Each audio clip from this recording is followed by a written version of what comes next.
Bonjour et bienvenue dans Coder c'est cool. Je suis Hugo Taché, développeur web et mobile, et vous regardez Devenir Dev, épisode 10. Aujourd'hui, nous allons voir pourquoi ce n'est pas forcément une bonne idée de vouloir commencer en freelance lorsqu'on est junior ou qu'on est encore apprenti.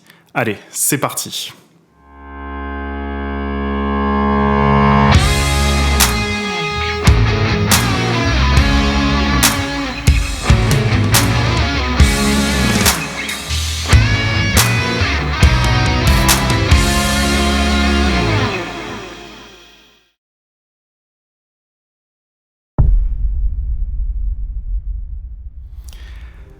Alors, c'est vrai que j'ai remarqué que sur YouTube, il y a beaucoup de développeurs freelance. Il y a beaucoup de youtubeurs influenceurs, entre guillemets, qui vont vous pousser à devenir développeur freelance, qui vont vous vendre les mérites de ce statut, et souvent qui vont en fait un peu déformer la réalité. Donc pour certains, c'est plutôt malhonnête de le faire parce que c'est sûr que derrière, il y en a qui veulent vendre des formations, qui veulent vendre des cours ou autres, et c'est plus facile de vendre ces cours-là quand on vous promet que vous gagnerez 10 000 € par mois en les suivant, que vous aurez 6 mois de vacances par an. Et je trouve que c'est un peu malhonnête quand certains ont tendance à faire ça. Ils ne font pas tous ça pour cette raison-là. L'autre raison, c'est que des fois, ils font abstraction aussi du fait que vous n'êtes pas forcément comme eux, vous n'avez pas forcément le même profil qu'eux, et que vous n'êtes pas forcément 100% autodidacte, que vous n'êtes pas très débrouillard, que vous n'avez pas la fibre entrepreneuriale. Et ils vont quand même essayer de vous faire rentrer dans leur moule, en fait, dans leur situation qu'ils connaissent et dont ils vivent, et à mon avis qui est réelle. Mais voilà, ils ne font pas forcément du cas par cas et ne prennent pas forcément en compte votre profil. Être freelance, c'est pas fait pour tout le monde, et puis même les freelances n'ont pas une vie toute rose. Il faut pas croire que c'est simple, que c'est plus facile, qu'on travaille moins. Cet argent, quand on évolue des 10 000 € par mois, c'est pas impossible. Ça dépend le statut qu'on va choisir aussi. Mais voilà, c'est beaucoup de travail, et ce travail, il paye aussi au prorata du temps qu'on met. Donc voilà, on va d'abord démystifier quelques affirmations. Donc j'ai sélectionné les meilleurs, on va dire. On va ensuite voir pourquoi c'est pas une bonne idée de commencer en freelance quand on n'a pas d'expérience. Et en fin de vidéo, je vous donnerai en fait mon avis sur comment faire en fait pour devenir freelance. Donc restez jusqu'à la fin parce que je vous donne une stratégie qui, à mon avis, est la bonne. Et on va commencer. La première affirmation qu'on voit, c'est gagner 10 000 € par mois en freelance. Ça, c'est sûr, on le voit partout. Donc, c'est pas faux, on peut gagner 10 000 € par mois en freelance, c'est sûr. Mais déjà, sûrement pas au début. Pour gagner jusqu'à 10 000 € par mois en freelance, il faut avoir un statut qui le permet déjà. La plupart des youtubeurs entrepreneurs ou développeurs freelance vont vous parler du statut d'auto-entrepreneur. Parce que c'est sûr que c'est simple à ouvrir, c'est simple à mettre en œuvre, il n'y a pas de formalité très complexe. Et je vous invite d'ailleurs à ouvrir un statut d'auto-entrepreneur pour pouvoir répondre à des missions ponctuelles, c'est vraiment intéressant. Mais voilà, le statut d'auto-entrepreneur, il faut savoir qu'il a un plafond maximal de 72 500 €. Alors j'ai vu dans je sais plus quelle vidéo une démonstration de pourquoi ainsi tu peux quand même gagner 10 000 € par mois, etc., etc. Non, ce plafond il est fixe, vous le dépasserez pas. Si vous le dépassez, vous risquez en fait de passer à un autre statut que celui d'auto-entrepreneur et donc de payer très cher. Donc on a dit 72 500 €. Déjà, vous allez payer aussi des cotisations, ce qui est normal, comme un patron d'ailleurs, qui paye des cotisations patronales, des charges patronales. Ces cotisations, c'est l'URSSAF qui les perçoit, elles s'élèvent à environ 22%, et on peut donc déjà enlever à peu près 16 000 €, j'ai le calcul devant moi, je vous dis pas n'importe quoi, et on arrive du coup à 55 478 €, c'est très précis. On a enlevé cette part-là, et puis maintenant on va enlever l'impôt sur le revenu, que vous allez payer quand même, et cet impôt sur le revenu, ça va dépendre de plusieurs choses, mais on peut l'estimer aussi aux alentours de 12%, et vous allez enlever donc 8 373 €, et on arrive en fait à 48 105 € par an net. C'est le maximum que vous pouvez toucher en tant qu'auto-entrepreneur développeur. Le maximum, c'est pas ce que vous allez toucher, c'est le maximum. Si on réduit à 12 mois, ça fait à peu près 4 000 € par mois. Il y a des développeurs qui touchent 4 000 € par mois en CDI, ça existe, je vous le dis aussi. C'est sûr, c'est très confortable, c'est un chiffre énorme, c'est largement au-dessus de la moyenne des salaires. Moi-même, je gagne pas 4 000 € par mois, mais il faut l'atteindre, ce chiffre d'affaires maximum. C'est pas obligatoire, c'est pas régulier, c'est pas sûr.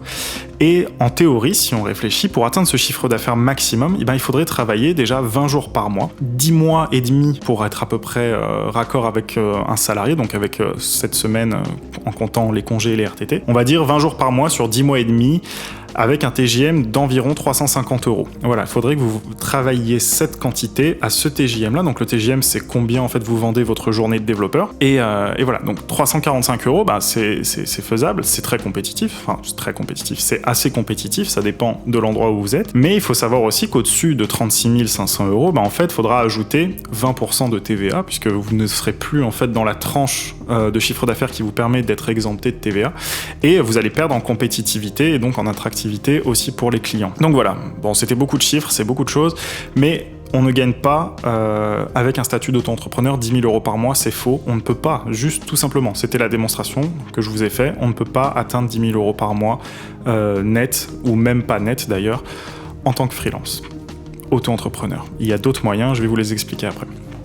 Alors ensuite, pour moi, souvent j'ai entendu dans les vidéos que j'ai vues le fait que en fait il n'y a pas de problème pour par exemple trouver un appartement ou faire un prêt à la banque, que en fait il faut savoir être débrouillard, on trouve toujours le moyen de le faire, etc. Certes, c'est pas impossible, mais ça va demander beaucoup de recherche, beaucoup d'efforts, beaucoup de temps. On n'a pas tout le temps de le faire. Par exemple, quand on cherche, quand on doit, si on était chez ses parents avant, qu'on doit partir assez rapidement ou qu'on est dans une situation un peu plus compliquée, on peut pas toujours avoir cette latitude de chercher un logement, de s'adresser à des particuliers, parce que c'est ça en fait, il va falloir s'adresser à des particuliers si vous cherchez un logement, et ça dépend des villes où vous demandez. Je sais qu'ici à Nantes où j'habite, c'est pas si facile, on pourrait se dire que c'est pas Paris, mais Nantes c'est super compliqué aussi d'avoir un logement, c'est vraiment pas simple. Et imaginez alors à Paris, face à des CDI, ce sera impossible, même avec des particuliers. Il faudra que vous ayez des contacts ou des relations. Pas de problème pour un appart ou un prêt, c'est faux. Pour les locations, pour un appartement, les agences demandent forcément un CDI. Vous rentrerez jamais dans une agence de location sans CDI. Pas possible. Ou alors, vous avez 3 ans ou 5 ans de bilan positif de votre entreprise et ça peut-être ouvrir la porte de l'agence. Sinon, ils vont tout simplement vous dire ce n'est pas les profils qu'on accepte en dossier. En plus de ça, il vous faut les garanties, avoir un garant qui gagne suffisamment, il vous faut gagner 3 fois le loyer, donc il faut que vos bilans correspondent à ça. Donc bonne chance, c'est faisable, c'est pas impossible, mais c'est pas vrai qu'il n'y a pas de problème pour trouver un appart ou un prêt, pour décrocher un prêt. Parce que c'est pareil pour un prêt, le jour où vous voulez investir dans l'immobilier par exemple, ce qui est une bonne idée quand vous êtes développeur, bonne chance pour décrocher votre prêt sans vos bilans, sans vos 3 ou 5 ans de bilan positif. Alors, j'ai entendu aussi, la sécurité n'existe pas même en CDI. Alors, en CDI quand même, on est un peu protégé par le code du travail. Il faut arrêter de croire que les patrons peuvent faire ce qu'ils veulent. Le jour où vous êtes licencié, si vous êtes licencié, déjà, il faut que quelque chose mène à votre licenciement, vous aurez des indemnités. C'est-à-dire que, sauf pour faute grave, mais vous aurez des indemnités qui vous permettront de rebondir et de vous relancer, d'avoir au moins une sécurité à ce moment-là. L'autre truc, c'est le chômage. Quand vous travaillez en tant que salarié, vous accumulez en fait une sorte de crédit chômage, puisque il faut bien comprendre que ce que vous ne gagnez pas directement en salaire, en fait, c'est comme un crédit que vous avez auprès de l'État le jour où ça va pas et que vous pourrez récupérer. Donc, c'est 2 ans, à partir du moment où vous travaillez 2 ans, vous avez 2 ans de plein chômage qui peuvent être pris. Au-delà du chômage de fin de contrat, on l'a vu pendant la crise sanitaire qui s'est produite, le chômage partiel, qui a aidé les entreprises à ne pas licencier justement les employés. Et dans le secteur du dev, il y a eu aussi cette crise, elle a touché tout le monde. Les personnes qui étaient en freelance, il y en a, à mon avis, qui ont été bien dans la galère. Ce qu'il faut bien comprendre, du coup, par rapport à la sécurité d'un emploi, c'est pas que c'est l'assurance de le conserver, en fait, l'emploi. La sécurité de l'emploi, c'est pas l'assurance de conserver l'emploi, c'est juste avoir des moyens, en fait, de pouvoir rebondir le jour où on perd cet emploi-là. Alors bien sûr, on peut perdre son emploi en CDI. Ensuite, être freelance, c'est être libre. Bon, c'est joli, c'est sûr, il y a free dans freelance, on pourrait penser que c'est le cas. Bon, alors, quand on est freelance, c'est pas pour ça qu'on a plus de temps libre, loin de là, surtout pas au démarrage. Être freelance, c'est pas juste développer des applications, c'est pas juste coder des sites web. Être freelance, c'est aussi savoir prospecter des clients, donc déjà savoir le faire, mais le faire aussi. Développer son offre. Vous n'allez pas arriver et dire moi je sais coder des sites. Non, il va falloir que vous fassiez vraiment la liste de ce que vous proposez, que vous ayez une offre qui soit concurrentielle. Et monter tout ça, ça demande du temps et ça doit évoluer au fur et à mesure. Et ça demande vraiment de l'énergie et du temps. On travaille, à mon avis, plus en freelance qu'en CDI. Alors c'est sûr, on travaille pour nous, donc on va pas ressentir le travail de la même façon. Mais voilà, quand on est en CDI, on n'a pas à gérer tout ce qui a trait à l'entreprise, en fait. Donc quand on regarde, en fait, si on arrive à comme on disait avant, à des 4 000 euros par mois, en fait, il y a une raison pour ça. C'est parce qu'on travaille à hauteur de ces 4 000 euros-là. C'est pas le même travail. C'est ça qu'il faut comprendre. C'est pas le même travail, un développeur freelance et un développeur salarié. Donc c'est normal que les chiffres de traitement ou de salaire ne soient pas les mêmes. Surtout, on prend pas non plus des vacances quand on veut. Si on veut s'arrêter pendant 6 mois de travailler, allez, arrêtons pendant 6 mois de travailler, on verra après dans 6 mois ce qu'on fait. Mais si on est engagé sur une mission, on va pas poser une semaine comme ça ou autre. On va être très très responsabilisé. Pareil pour les congés, c'est pareil, on peut pas prendre de congés maladie ou autre. On doit être là au boulot, on doit faire la mission, et quoi qu'il se passe, et donc on a des engagements qui sont beaucoup plus... En fait, on est beaucoup plus lié à une responsabilité que quand on est salarié. Étonnamment. Ensuite, alors, être freelance, c'est être son propre patron. Quand on est salarié, c'est sûr que c'est la définition d'un salarié. Il existe un lien en fait de subordination entre notre patron et nous-mêmes, mais c'est pas parce que le lien n'est pas contractuel, c'est-à-dire qu'il n'y a pas écrit que voilà, vous obéissez aux ordres de telle personne lorsque vous avez une mission, que vous avez aucune obligation, au contraire. Il faut savoir que quand vous contractualisez votre mission, il faut faire très attention à ça d'ailleurs quand on est freelance, il va falloir dégager tout ce qu'on appelle l'imprévisibilité. Imaginons que vous travaillez pour un client et par erreur, vous supprimez sa base de données, par exemple, mais c'est dramatique, et qu'il n'a pas fait de sauvegarde, par exemple. Qui va être responsable? Si vous êtes salarié, ce qui va se passer, c'est que c'est votre patron qui va prendre, en fait, c'est pas vous. Vous n'êtes pas responsable, il y a votre patron entre vous et le client. Il est là pour assumer les responsabilités de ses salariés, et ça, c'est énorme, parce que le jour où vous êtes freelance et que vous détruisez la base de données d'un de vos clients sans faire exprès, c'est vous qui êtes directement responsable, et si c'est pas prévu dans le contrat, vous allez prendre cher, en fait, ça peut aller très loin. Donc voilà, et puis il faut bien se dire aussi que avoir un patron, c'est pas forcément avoir un tyran au-dessus de soi. Moi, j'aime bien mes boss, on travaille bien ensemble, on collabore très bien, et je ressens pas du tout de pression négative de leur part, à part celle de faire mon boulot. On va passer à la deuxième section. Pourquoi ne pas débuter en freelance vraiment par rapport à l'expérience maintenant, pas par rapport à des phrases ou des mythes qu'on déconstruit. Alors déjà, la première raison, c'est pour des raisons de compétences. Imaginons que vous vouliez commencer en tant que freelance juste après avoir fini votre formation ou que vous êtes formé vous-même, à qui vous allez pouvoir proposer vos services. C'est ça qu'il faut se demander. Vous allez savoir peut-être faire du WordPress, un peu de JavaScript, du HTML, du CSS. Des choses que beaucoup de développeurs, que la majorité des développeurs et que tous les développeurs expérimentés connaissent. Les clients que vous allez trouver, ça va peut-être être le resto à côté de chez vous, ou un café, ou une salle de muscu, ou quelque chose comme ça. Et très bien.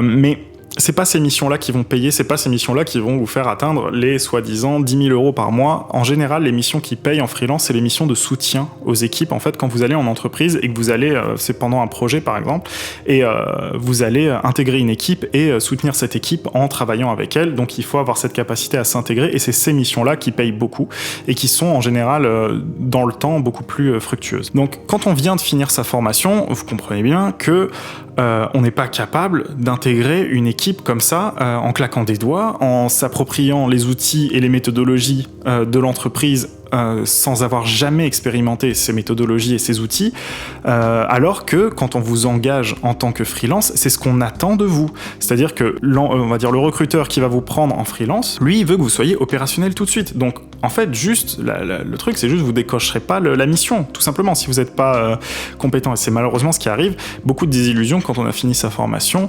on décroche pas les missions parce qu'on n'a pas les compétences pour s'intégrer dans l'entreprise, tout simplement. Pas forcément les compétences techniques, mais les compétences pour travailler en équipe, tout simplement. Puis on n'a pas eu le temps non plus d'avoir un stack solide, complet, qui est intéressant, comme je le disais. Énormément de gens savent faire du CSS, de l'HTML, du JavaScript de base, du WordPress. Énormément de gens savent faire ça, et vous serez pas concurrentiel par rapport à des profils qui sont beaucoup plus évolués, mais même un tout petit peu plus évolués, vous passerez toujours après au moment de recruter au moment du recrutement pour les missions. Quand on est freelance, on va accepter, du coup, dans cette situation-là, on va devoir accepter beaucoup de missions mal payées pendant longtemps pour commencer à faire son réseau, etc., et que ça dépend de la situation dans laquelle on est, mais des fois on peut pas se permettre d'être dans cette situation-là. Ensuite, moi je suis sûr que vous êtes posé la question, si vous voulez devenir freelance, de comment est-ce qu'on décroche sa première mission. Moi-même, au début, quand j'ai commencé à être développeur et que je me suis dit pourquoi pas être freelance dès le début, je me suis demandé mais comment est-ce que je décroche ma première mission. Et en fait cette question, elle révèle ce que je vous dis depuis le début. Pour décrocher vos premières missions, vous allez soit avoir déjà le réseau et on est dans une autre configuration et vous avez peut-être déjà des potentiels clients et là vous êtes un cas spécifique, souvent le cas que les autres youtubeurs évoquent en fait. Sinon vous allez devoir aller voir les cafés, les restaurants, les salles de sport, les petites entreprises auxquelles vous allez pouvoir proposer quelque chose en tant que développeur. Bon, il y a d'autres voies aussi que de demander au café, au restaurant, etc. Mais j'aime bien prendre cet exemple-là parce qu'il faut comprendre qu'en fait ces petits business en fait ne veulent pas investir plus que ça dans leur site internet en général. Moi j'ai l'expérience, à une époque j'ai travaillé dans un magasin, quand j'avais ma propre entreprise j'étais obligé de travailler à côté en fait pour pouvoir subvenir à mes besoins et je faisais déjà du dev donc et j'entendais dans les discussions que mon boss voulait refaire le site de la boutique et il s'est avéré que moi je lui ai fait une proposition qui n'était pas excessive au niveau du développement, c'est-à-dire que j'avais demandé je crois 2000 €, quelque chose comme ça. Et c'était pas possible pour lui parce qu'il voulait pas investir autant, il avait pas la capacité à investir autant là-dedans, il s'attendait pas à un tarif aussi haut, alors que vous allez dans n'importe quelle agence, c'est bien plus que ça qui va être facturé pour un site de e-commerce ou autre à un client final. Donc voilà, si vous n'avez pas l'expérience en plus derrière et que vous n'avez pas un discours commercial fort, bonne chance pour décrocher ce type de missions qui sont de toute façon pas très payantes. Ensuite, on peut se dire, je vais peut-être décrocher une mission à travers Malte, par exemple, ou les plateformes de freelance. Alors, vous êtes allé voir, Malte, c'est hyper concurrentiel. Il y a énormément de développeurs dessus. Pour intéresser, vous allez devoir brader vos prix, parce que vous n'avez pas le niveau de compétences et d'années d'expérience que les autres ont, et qui leur permettent, eux, de demander des 500 € de TJM, etc. Vous allez brader vos prix. Qui va acheter vos services pour ces prix-là? Ça va être souvent des clients qui sont pas sérieux, malheureusement, parce qu'ils ont peu de budget. Donc, pas sérieux, ça veut dire quoi? Ça veut dire soit qu'ils vont jamais vous payer, c'est arrivé à un de mes collègues, soit que leurs attentes en fait dépassent leur budget et donc vous allez vous entraîner dans un truc infernal où vous allez en fait rien gagner, une misère. Et déjà si vous décrochez des missions, au début c'est pas génial de commencer avec ce genre de mission, en plus ça peut dégoûter un peu du dev. Ce qu'il faut bien comprendre, c'est que même si par exemple des recruteurs vous contactent au début quand on vient d'avoir son diplôme par exemple et qu'on fait bien son LinkedIn, on a plein de recruteurs qui vont venir nous voir pour nous proposer j'ai un client qui est super intéressé par ton profil sur LinkedIn. On peut recevoir une dizaine de messages comme ça sur LinkedIn. C'est très courant si on a bien fait son profil et en fait on va se rendre compte que on va répondre, on va être tout enthousiaste, on va faire ouais c'est super, en fait il y a plein de missions freelance machin etc. Et puis en fait ce qu'il faut comprendre, c'est que ces recruteurs là ils vous mettent dans ce qu'on appelle une pool, donc c'est-à-dire un ensemble de développeurs, et ils vont proposer cet ensemble de développeurs à leurs clients. Et il faut savoir que le recruteur lui-même est lui-même dans une pool de recruteurs, c'est-à-dire que le client, il n'a pas demandé à un seul recruteur, il en a contacté plusieurs, qui vont eux-mêmes contacter plusieurs devs, et vous aurez peut-être la chance de décrocher la mission. Vous pensez bien que vous n'êtes pas le seul sur la mission et qu'il y a des développeurs qui malheureusement ont au moins 1 an, 2 ans, 3 ans d'expérience et que forcément ils passeront devant vous même si vous étiez le plus compétent, ce qui est encore à voir. Le plus important à retenir, c'est que votre manque d'expérience, en fait, il a une vraie signification. Posez-vous la question, vous êtes posé la question, c'est sûr, de combien est-ce que je facturerais? Quel serait mon TJM, mon taux journalier moyen? Combien est-ce que je facturerais? Ça aussi, c'est une question d'expérience. On peut pas déterminer combien est-ce qu'on facture un client si on n'a jamais travaillé avant. C'est pas possible. Ne serait-ce que, imaginons, on prend un cas basique, mais combien de temps pour mettre en ligne un blog ou une plateforme d'e-commerce? Combien de temps ça va me prendre? Est-ce que quand je suis développeur et que j'ai jamais bossé, développeur junior et que j'ai jamais bossé sur des projets dans une agence ou dans une entreprise ou autre, je sais estimer ça? Non, je sais pas estimer ça, c'est pas possible. Et puis même, c'est quelque chose qui évolue au fur et à mesure, et en fait, l'estimation, elle va être tellement large, ça va être tellement large que c'est pas possible, en fait,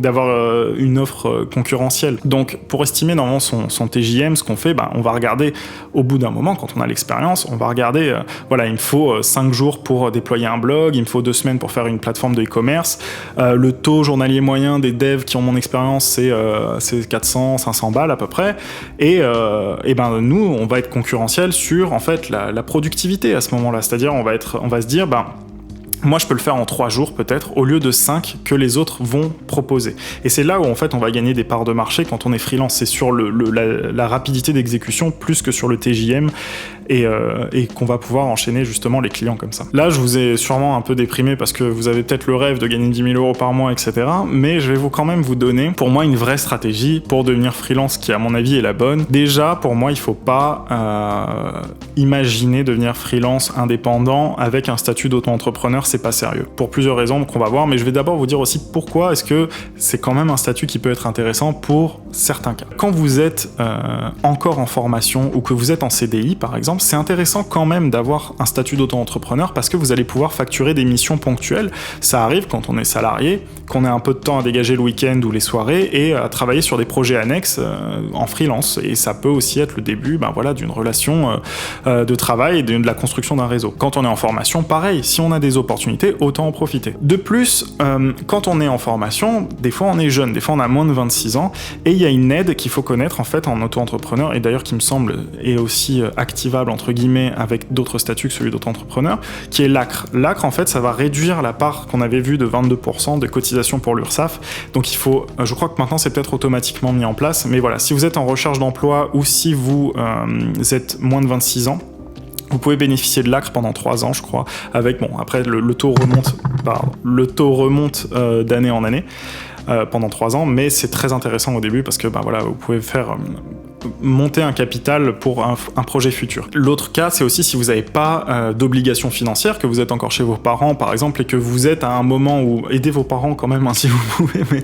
si vous êtes à un moment où vous pouvez justement monter un capital personnel, n'hésitez pas, auto-entrepreneur c'est super puisque vous n'avez pas d'obligation de monter un bilan justement pour plus tard avoir un prêt ou autre chose, donc ça peut être dans ce cas-là un bon statut. Là, on a parlé de l'auto-entrepreneur en fait seulement comme chose annexe, mais c'est possible quand même de démarrer en tant que freelance. Il y a 2 cas pour moi qui sont possibles pour démarrer en tant que freelance. C'est soit si vous avez fait une formation en alternance, soit si vous avez fait un stage probant de fin d'études.